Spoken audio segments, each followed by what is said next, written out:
In the last couple of videos in this series on creating the best tournament brackets, I've been looking at the probability that teams advance within the tournament, and we're recognizing the concept that the best team doesn't always win, depending on how you're going to define best. But if you define best in terms as the team most likely to win, we can treat the tournament as a probability exercise, and given the probabilities of winning various matchups, at the elite level, the difference between teams isn't that great, and we can know that the same team doesn't win all the time. And so the number one team in the tournament doesn't always win because there is a chance that they can lose to a team that's lesser quality. This is an undeniable thing. This is why, for example, the NBA uses a 7-game series to determine championships, because they know that a 1-game elimination doesn't always lead to the better team winning, and the 7-game series isn't always going to lead to the better team winning either, but it's more likely to be the better team winning in a 7-game series. The reason this is important is because now we want to go back to the original videos in this series where I talked about creating the various tournament setups and figuring out the best tournament approaches. On an underlying assumption that we applied in that, we were straightforward and about it, was that the better team always wins. What happens to your tournament when the better team doesn't always win? Well, now we've looked at the effect of that when it comes to the NCAA tournament, and we've looked at the chances that the number one seed and upsets along the way. We've also looked at the Big Ten tournament, and you can see that once you start taking this realistic approach, instead of the number one team winning all the time, we get things like the number one team wins 30% of the time, 25, 30% of the time, or something like that. It's not a slam dunk case that the best team is always going to win. All right, given that, can we come around and now look at some of our previous videos where we had our double elimination tournament setups, for example, and look and see what is going to be the effect of having these possibility of these upsets. So that's what I'm going to do in this video, is kind of tie things together, take our recent results that we had for the Big Ten tournament, and look at the last video in this series that I did on that 8B was the updated Big Ten probabilities. Let's take those probabilities and say, what if they were in a double elimination tournament? How would things come out differently?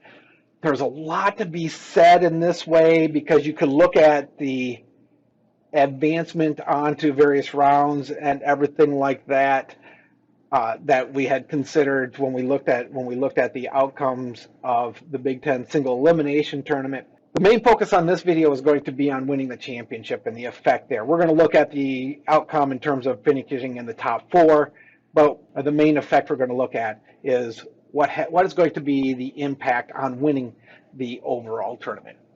Okay, so just a reminder what the Big Ten tournament looks like. The Big Ten tournament is a 14-team tournament, but the way that the tournament is set up is that the bottom 4 seeds have playing games into the second round, and then from there it's a 12-team single elimination tournament.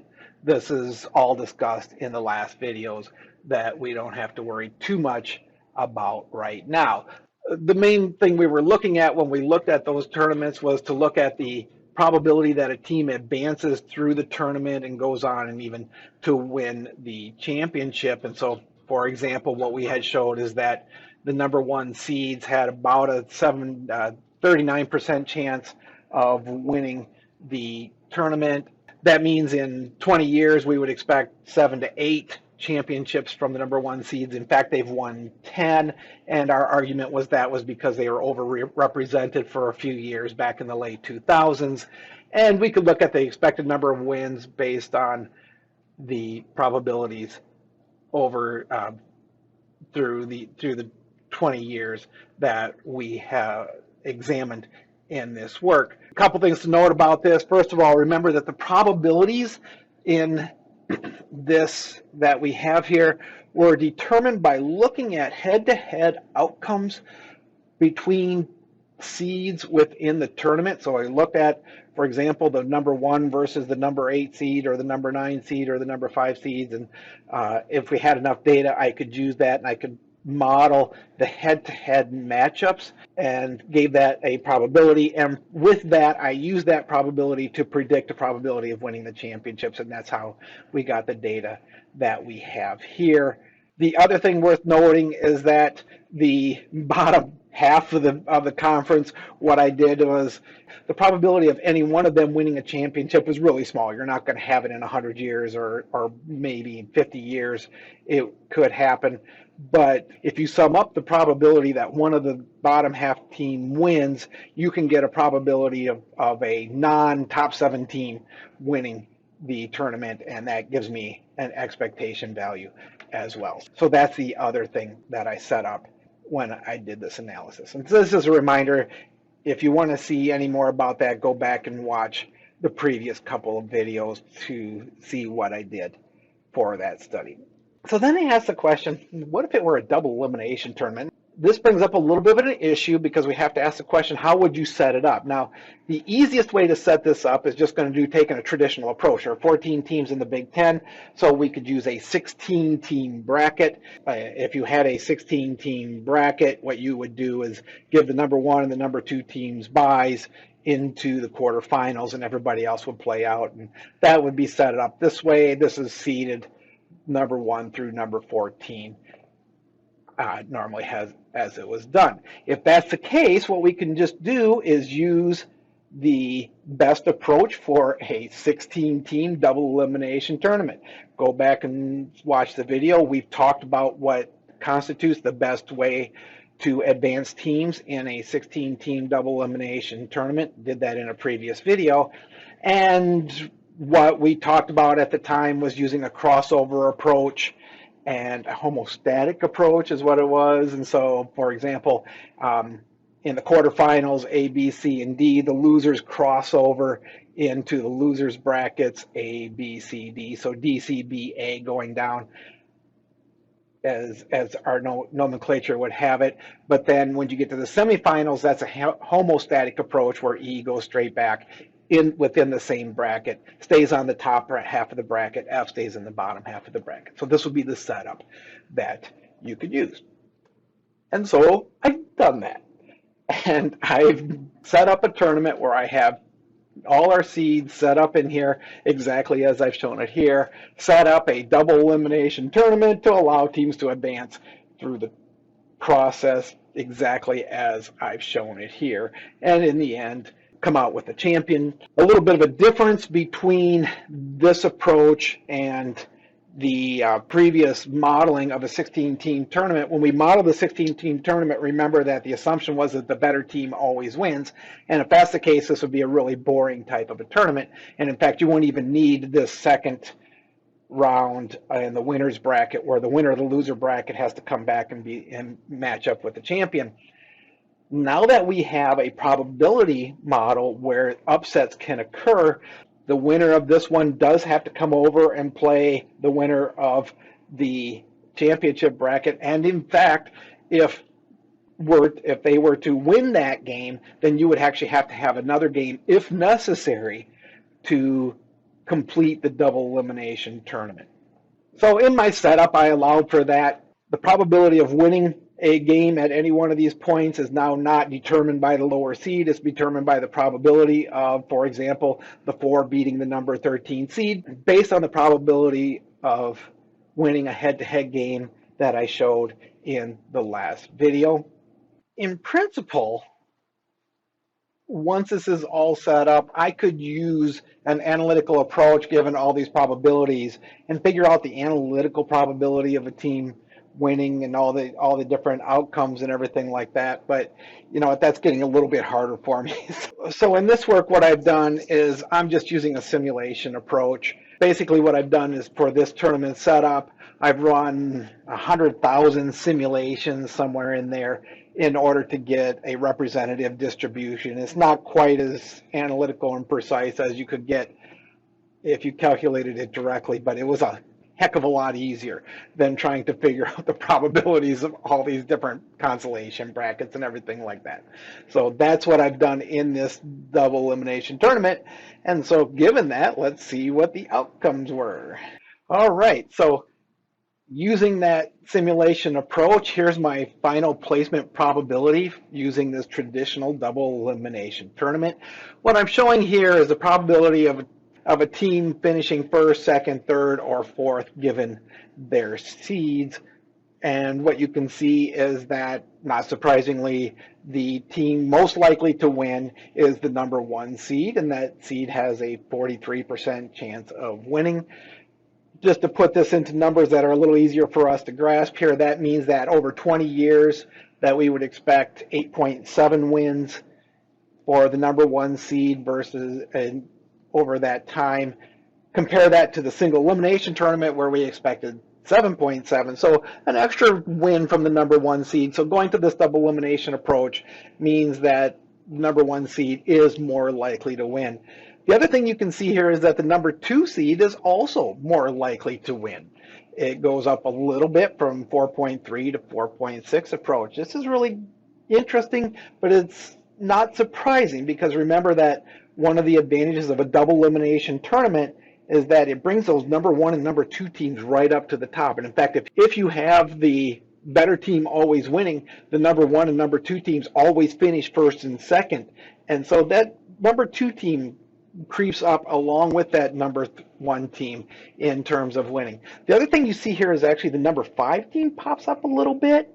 The reason that happens is, remember in our analysis, the number 5 team was in fact acting like the 3rd best team in the tournament. And once again, 2024, the number 5 beats the number 4 and beats the number 1. That number 5 seed that number 5 seed just overperforms in the Big Ten tournament. And that would happen even more so if we use the traditional double elimination tournament. Number 1 seed is going to finish first 43% of the time, second 20%, third 12%, fourth 7%. You add those together and I get 63, 75, 82. So about 82% of the outcomes, the number 1 seed is going to finish first through fourth.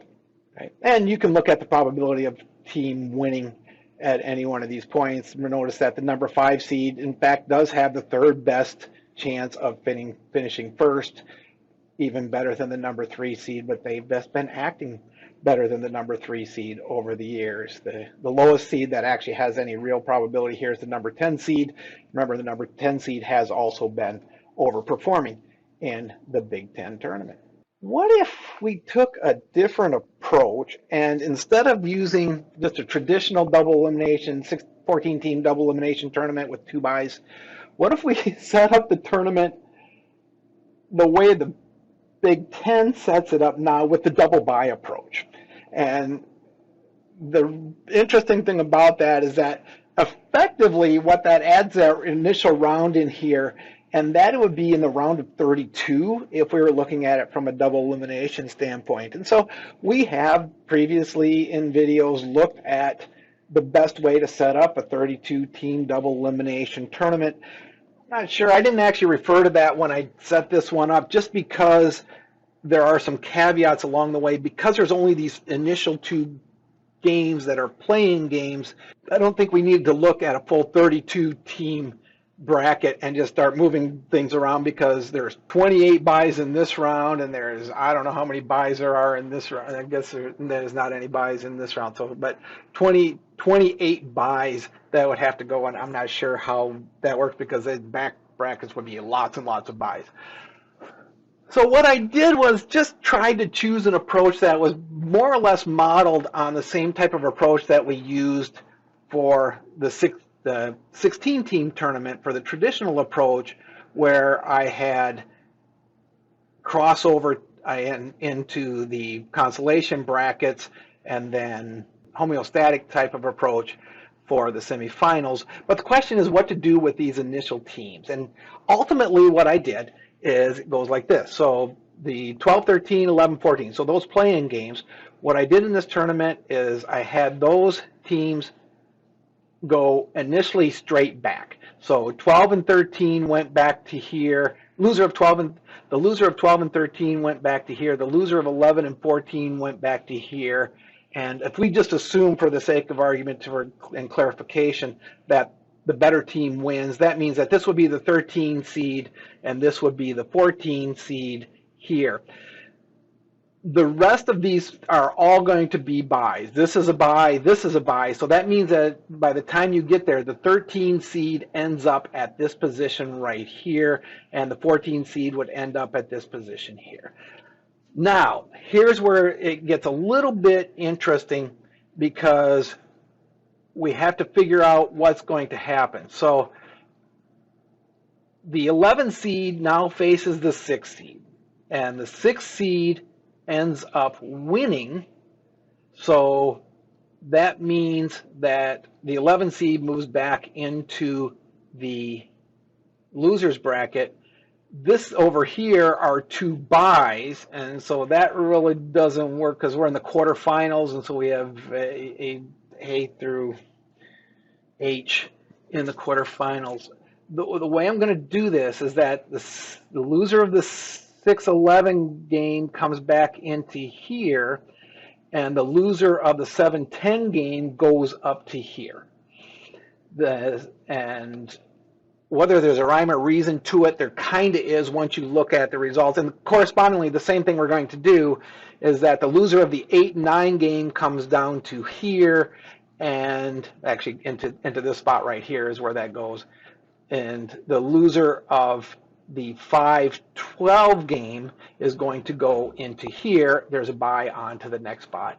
And so that goes into that position right here. The reason I did this is because what I wanted to do was have this balance in this constellation of these final 14. So this puts 11 versus 13. The one thing I didn't want to do was have 11 face 14 again. So 11 and 14 are now separated in their bracket, so that's why 11 comes back, or 13 comes back directly, and 11 crosses over, and then 10 crosses over as well. I didn't want 10 to have an extra round, so I wanted 10 to have a bye, so 9 and 10 have a bye at this position in the constellations, and 11 has to face 13, 12 has to face 14. And that sets me up to get me into 9, 12, 10, and 11. From there, now I can use this approach of 16-team type of an answer. So this is A, B, C, and D like we had before. The one difference that I'm not going to do is I'm not going to do it inverted. I'm not going to do 7 D, C, B, A like I did before. I'm going to turn it around and do C, D, A, B. And the reason that I do that is because if I did the loser of D comes right up to here, then 7 would be right back up facing 10 again, and I don't want that. So 10, the number 10 team faces the number 16, and number 7 now faces 11. So I've switched those opponents there. Same thing with 5 and 8, 8 versus 12, 5 versus 9. I don't know if this is necessarily the best way, and it would be interesting. I could do a whole nother video on what's the best way to set this up. Oh God, that would be fun. But I'm not going to do that. One thing you can see the symmetry here, what it is each one of these teams in this round faces a team that's seated 4 spots lower than them. I guess that's the outcome that it comes in. So in fact, the 5 team does actually face the strongest competition in this constellation round by facing the 9. But I don't want them to face the 12 because they already beat the 12. So that's why I didn't turn those around. If that's what would happen. If I put 5 versus the easiest, with the easiest competition, it would be 5 versus 12 again, and I don't want that. I guess I could put 5 up here, but then I would have a homostatic type of advancement in the back. I don't think I want that either. And from there, now I'm going to do a homostatic move from the semifinals back to here, so 3 and 4 come back there. So this is the way I set up my double elimination tournament. I think this is the only round that really gives me any pause of how it could be done better, but I don't really want to mess around with that. I'm not going to do a lot of simulation on that. So the question is, if I use this type of setup, what's the outcome? Once again, more than 100,000 tournaments I've run to see who wins and everything in the end and look at that outcome. So what are we going to see? And the real question is there going to be a measurable difference between the outcome of this tournament and just a traditional double elimination tournament? And what would that be? Going into it, I'm not sure I necessarily knew what to expect. I thought about it, but I'm not sure I thought a whole bunch, and I don't think I've wrapped my head around what it should be. So, for example, will it affect the outcome for the 1s and 2 seeds? Because, hey, the number 1 and 2 seeds in this tournament get buys into the quarterfinals. That's exactly what they had in a traditional setup. The only place where this starts getting messed up is in the fact that you got 12 and 13 seeds showing up in here and 11 and 14 seeds coming off in there. And so it's going to affect everybody else a little bit, but why should it affect then the probability of the number 1 and number 2? Well, let's see what it is. Here's the outcome that we got. And in fact, as far as I can tell, maybe there's something there. There could be something to this as far as we can see. I have to caveat this is 100,000 samples, and so I don't know about the statistics on that. Now, if I use just a counting statistics or Poisson statistics type of an estimate, the uncertainty on this value is something like 0.002 or so, and that means that the difference between this result, not a big difference for the number 2 team. The number 5 seed does have a big difference here, a noticeable difference. Number 3 goes up a little bit. I don't know exactly where the noise level is on that. But there could be a little bit of difference between using this double bye approach for the double elimination tournament and a traditional 14-team double elimination tournament. I don't know. Maybe it's there. Otherwise, these numbers aren't going to look any different to you than anything you saw before. Is still something like 82, 83%, somewhere in there for the number 1 seed finishing in the top 4, et cetera, et cetera, et cetera. The number 5 seed is still the best, third most likely, although that difference changes a little bit. You could squint and think about that all day, but I'm not sure I actually know the difference on that. So what do we conclude out of this? This is a short video with some fun exercises here to think about. Personally, there's no way the Big Ten would ever use a double elimination tournament. I'd love to see it. Who was it? The MEAC used to do that for their volleyball conference tournament, I think. I think it was the MEAC that had a double elimination volleyball tournament. It worked better for volleyball because you could easily play 2 matches, 3 matches in the same day. Not that it's optimal, but that's what they could do. But there's no way the Big Ten would ever use a double elimination tournament for their basketball tournament. But if they did, it would work to help the top teams advance, the number 1 and number 2 seeds. Hey, maybe this is something that smaller conferences could look at, right? Do they want their top teams to win, or do you not want the top teams to win? You could always think about that. Everybody loves an underdog. But ask Indiana State in 2024 how much they love the underdog and how much they like the fact that Drake won the tournament and they got left at home out of the NCAA tournament. So there's always these questions that you could ask. The fact that it benefits the number 1 and number 2 seeds, that's exactly what you'd expect from a double elimination tournament, which is whole designed to favor number 1 and number 2 teams, the 2 best teams in the tournament. So you can see it actually working here in practice compared to a single elimination tournament. I think top teams would benefit most if they use the double bye format like the current tournament. Boy, that's a messy bracket to set up, but I think I got it figured out there. That's a way to do that. On the other hand, I think the most important thing that we learned from this using a double elimination tournament is that it's not changing things dramatically. Right? Okay, yeah, over 20 years we expect 1 additional win from the number 1 seed, 5% change or something like that. It's not near as big as you might initially think. Oh man, you go to double elimination, now the number 1 team is definitely going to come out ahead. Not really. And the reason, if you think about it, the reason why is that for the championship bracket, it's still mainly a single elimination tournament.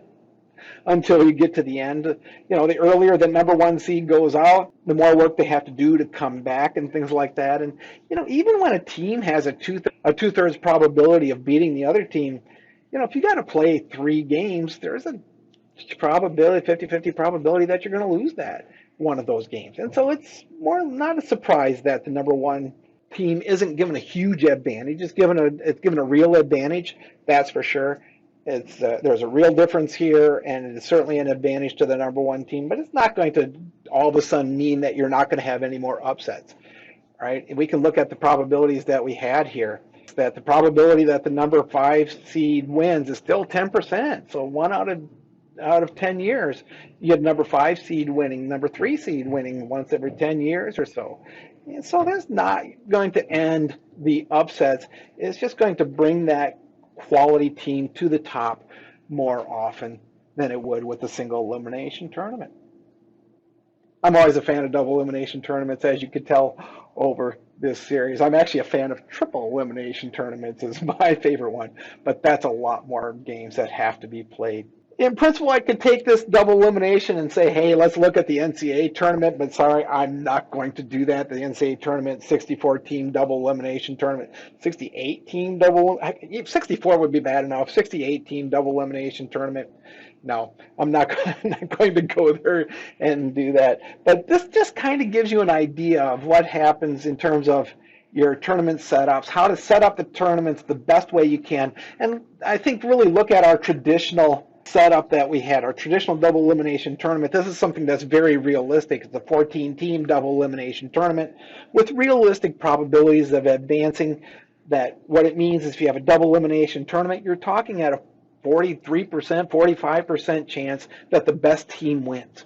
And so that's an interpretation that you can think about. Even with a double elimination tournament, once you start putting these probabilities into account and taking that realistic standpoint that the best team doesn't always win. There's a reason why there's a saying, may the best team win. Why would you say that if the best team didn't always win? Because sometimes the best team doesn't always win.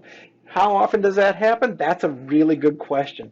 And so when I think about all of these competitions that we do, I start with the fact that you have to have a good tournament setup to determine the champion. And so that's why we spent all the time talking about a 4, 8, 16, 32 team tournament and the best way to reach the outcome to get the cream to rise to the best team to get to the top, and more importantly, to get all the other teams to come into the best places possible. When I think about this, it's not just the issue of how do I set up the tournament, but I think about that realistic standpoint of how likely is that upset to occur. And that's the real question when it comes to these things. How likely is that upset to occur? A lot of places you could go on this. I've focused here on amateur sports, and I think we focus on amateur sports because there's so much variation in quality. You take this up to the professional level, and all of a sudden it gets to be an interesting question, right? How determined is it when you get to the professional level and you have elite teams facing each other, taking into effect now you have home field and home court advantages and everything like that. So that's might be the next direction I'm going to go, is start looking at the NFL playoffs and see if that's an effective tournament and what it really means to win that. But I don't know when that's going to happen. So I might take a little short pause on this, a vacation from this, as I think about my next project. On the other hand, if you've got something you want me to talk about or want me to think about, leave a comment, leave a like, and I can take a look at that at some time and get you an answer.